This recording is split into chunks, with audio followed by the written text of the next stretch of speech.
Confirmer les annonces, préciser le calendrier. François Fillon assure le service après-vente et valide la stratégie de Nicolas Sarkozy. Le président n'est pas encore candidat, pour autant, pas question de ralentir le rythme des réformes.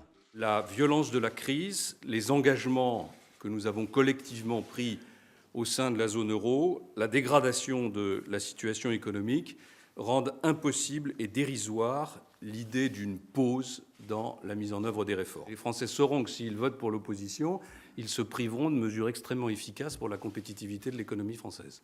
Au programme, la confirmation d'une hausse de la TVA de 1,6 point. Dès le 1er octobre, le taux passerait donc de 19,6 à 21,2 %.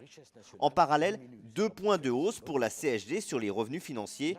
Au total, 13 milliards d'euros de recettes sont attendus pour supprimer en partie ou totalement les charges patronales sur les salaires compris entre 1,6 et 2,4 SMIC.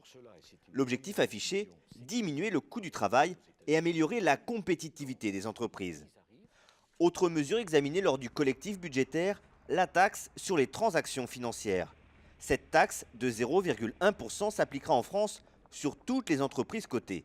Son rendement annuel, 1 milliard d'euros, pourrait servir au financement de la sécurité sociale. Elle devrait être mise en place au plus tôt en août. Autre impératif pour le Parlement, une loi sur le logement. Tout immeuble, tout terrain verra ses possibilités de construction augmenter de 30 %. Cette mesure serait applicable pendant 3 ans jusqu'en février 2015.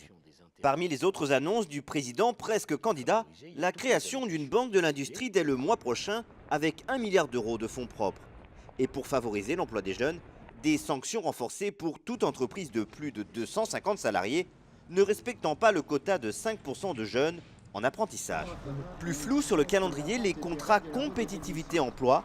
Les partenaires sociaux disposent de 2 mois pour s'entendre. L'objectif, moduler le temps de travail et les salaires avec l'accord de 30 % des syndicats.